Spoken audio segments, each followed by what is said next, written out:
Hello survivors and welcome to another Walking Dead Road to Survival video, and in this video we're going to be taking a first look at Gold Mythic Peacekeeper, who is going to be the next premier recruit coming into Road to Survival. It is the first ever Peacekeeper character we've had. We are getting into some newer characters because it is another Commonwealth character. We can see it by the armor. The get-up is obviously nuts. If we just see the animation, we've got another Gatling gun character here. This is quite reminiscent of like a Warhammer 40k character for me.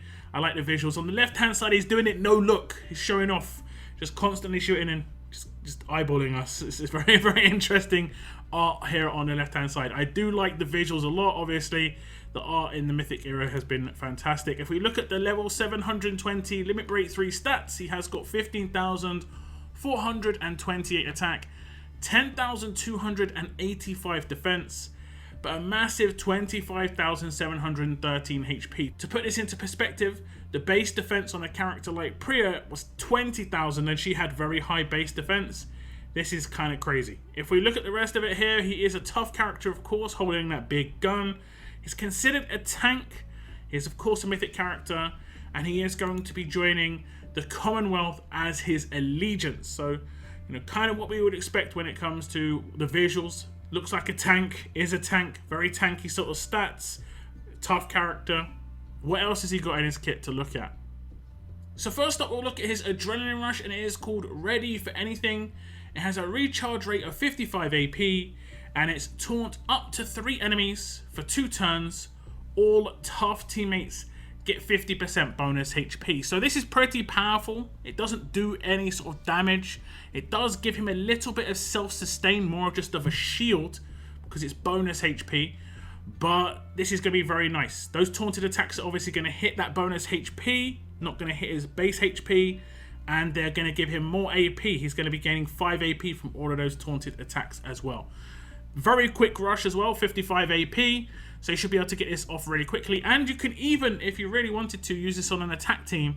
For instance, on certain game modes, if you wanted to control like a conquest stage or something, this character would work there too. Now, because this actually works on an attack team, I'm just going to use it on an attack team. Seems pretty straightforward. Can select any enemy I want. If there's someone who's going to rush, I can just select them, and you'll see I can taunt 3 characters for 2 turns. It's going to work exactly the same way on a defense team, and you can see all the tough characters got bonus HP. In this case, it was just Peacekeeper, and then obviously if I defend on the rest of my characters, I'm going to have to defend twice on Clem here. But if I defend on all my characters, those taunted attacks will come in, and his AP will go up quite significantly because he's going to get 15 regardless, and then he's going to also get bonus AP just from doing his from taking damage. So you can see that he gets quite a lot of AP. He also did get rushed in there. So this could be one of the few characters where like AP on defense is going to be monstrous, honestly. Now we'll look at the upgrades on the adrenaline rush, and you can see at grade 2 it originally gets the rush of 75 reduced to 66. At grade 4 the upgrade comes in where all tough teammates get 50% bonus HP. That's pretty big, but that's pretty easy to come by. If you get 1 copy, you can get those 2. Then it's going to go on to the harder ones. At limit break 1, which is 3 copies, the AP gets reduced to 55. I think that's quite important to get the best out of this character's rush, and probably what a lot of people are going to do is cheese this really heavily, because you see it with Mr. Lou, you're going to see it with this guy as well, no doubt. And then in the last slot, you're going to get the extra taunt target. So initially it is only 2 enemies for 2 turns, and then it gets boosted up to 3 enemies for 2 turns. So very, very problematic. And if you do have AP on the defense, if you saw how it worked there is potential that you could rush 2 turns in a row, you know, in the right scenario. If you team him up with a command, it's almost guaranteed, and you could potentially control an entire team in that situation. Now his Ross specifically doesn't have any kill potential, but the rest of his kit obviously does, and those taunts are going to obviously help a lot in taking other characters down. But we will get on to that potential a little later in the video. Let's move on to the signature move. And that signature move is called Subdue the Enemy, and I do like the little picture, the little thumbs down in the little picture there. I like it. Initial cooldown of turn 1, cooldown of 2 turns, number of uses unlimited. Remove focus from up to 3 enemies, taunt a single enemy with the damage roll for 1 turn. Now the focus removal is pretty massive, honestly. It happens on the defender's turn. So if you have any characters where they can potentially get focus on their own turn, that will still potentially proc. But any like leader bonuses that give focus, those can get removed. There are a bunch of those characters around at the moment, but another one's coming in on the defense teams. 3 is a lot. 3 is a lot on the focus removal, especially as getting focus back is next to impossible unless you're in like NWO.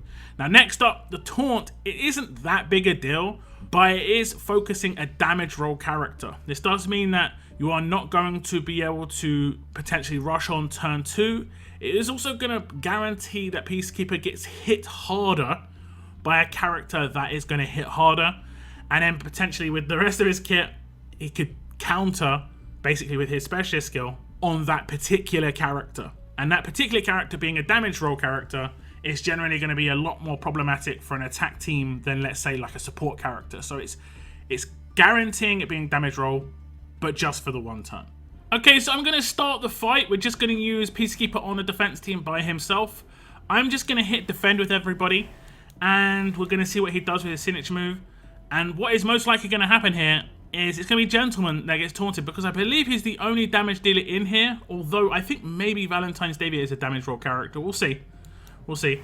Here comes the taunt. It is going to be Davey, and Davey does attack him. He obviously takes some damage, but you can see he gets a lot of AP from that attack.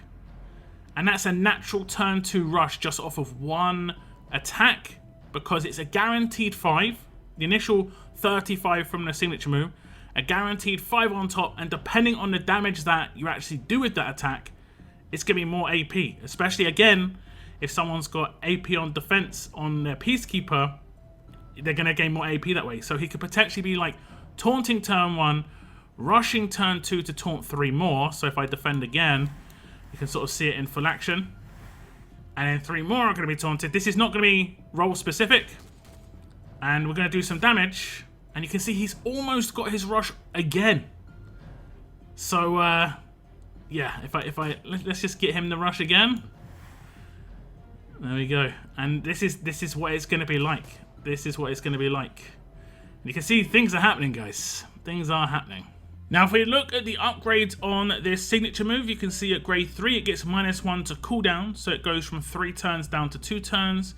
At grade 5, it gets -1 to starting cooldown. So it goes down to initial cooldown of turn 2 to initial cooldown of turn 1. And then at LB2, it gets an upgrade, taunt 1 damage roll character enemy for 1 turn. This is actually a big deal, obviously. This is basically only a focus removal signature move up until that point. So you do need to get him up to LB2, it looks like, to get the best out of his signature move and get quite a lot of the power in his adrenaline rush anyway.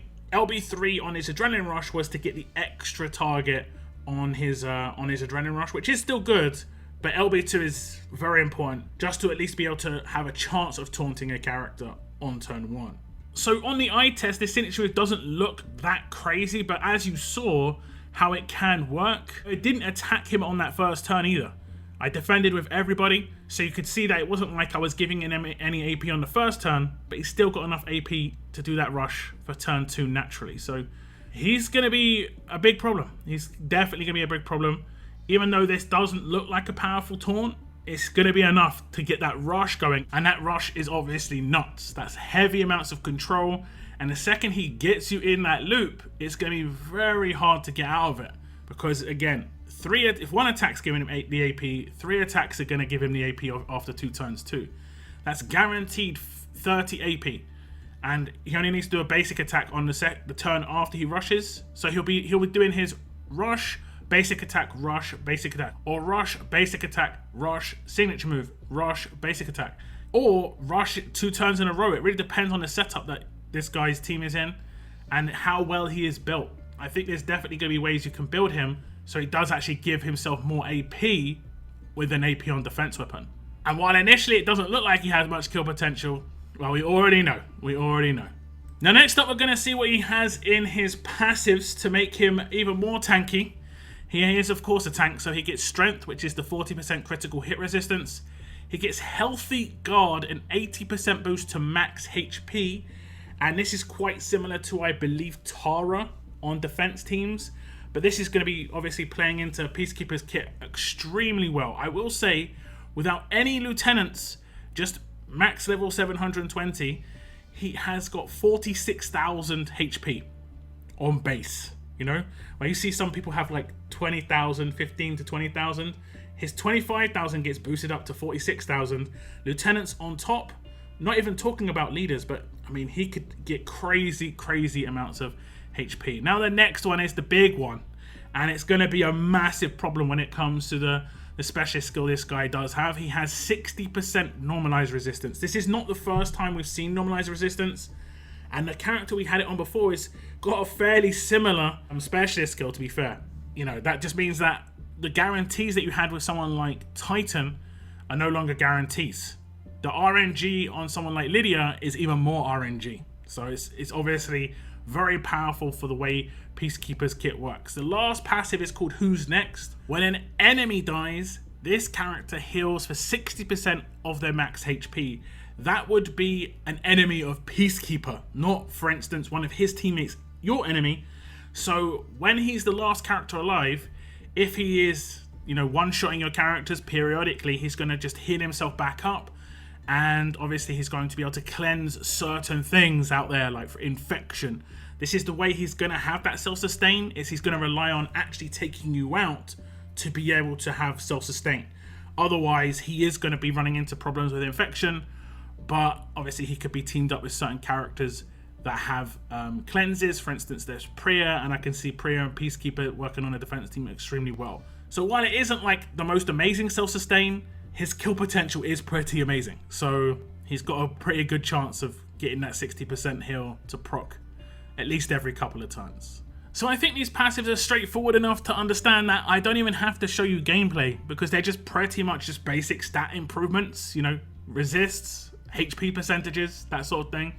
We look at the first half of Healthy Guard comes in at grade 1, first half of Strength comes in at grade 2, and the second half of Healthy Guard comes in at grade 3. As I said, his base HP gets boosted to 46,000 off base. So it's like his base HP before Lieutenants again is 46k. A lot of people can get like 46 to 50k on someone who's fully maxed out with Lieutenants and mods and a leader skill sometimes. So yeah, this guy's going to be at a different level. If we look at grade 4, he gets the first half of Vengeance is Mine, which is the 20% normalized resistance. At grade 5, he gets Who's Next. First half, when an enemy dies, this character heals for 30% of their max HP, so it doesn't make it 50% chance, which I think this makes it more powerful even at grade 5. Then we get into the limit breaks, and you can see the second half of Strength comes in at LB1, second half of Normalized Resistance comes in at LB2, so LB2 seems to be the good, at least minimum, if you want to get a lot of power on this character. You're going to get the full normalized resistance. You're going to get the full potential of that signature move. You're not going to get the full potential of the rush, but you are going to get reasonable amounts of stats, and rush will be as fast as it can be. The last one is the LB3 upgrade, Who's Next, Part 2, and it will go up to 60% HP whenever an enemy dies. So obviously overall his passives are good, and they are quite clear on what grade you probably want to get this character to. I think it is pretty much LB1 and LB2 are the big jumps because of how quick his rush gets, the power within his signature move, and the power within his passives for sure. Now, normalized resistance does obviously create a massive issue with this character, and we'll get on to why when we look at his specialist skill. Dealing with this character is going to be very, very hard, but I will say to anyone out there who's looking at this character just thinking he's just impossible to beat, he does rely on other teammates, and I think people who see this character as very strong know that they're going to have particular teammates around that guy to actually keep him up, because if you control him even just a little bit, he's not going to get his cycle going on his signature move and rush, and then he won't be able to get the takedowns in because of this passive proc on the hill, and things like infection will be much easier to take him out. So there's definitely ways through other than normalize. It just won't be easy, that's for sure. And this is what that normalized resistance is protecting. It is the brand new specialist skill, Vengeance, and it's just like a paragraph of info here because it's combining both Payback and Bide. Myself, Man on the Moon, and Tex actually very recently did a podcast on the new specialist skills, which included Vengeance. If you want to go and check that out, you should see a link in the top right hand corner. We did discuss the new specialist skills. But I'll just read exactly what it says here. It says, store damage taken from attacks, actives, signatures, and rushes after storing damage equal to 30% of the max HP or when using the defend action, deal 150% of the stored damage to one enemy immediately and reset stored damage to 0. That is bide.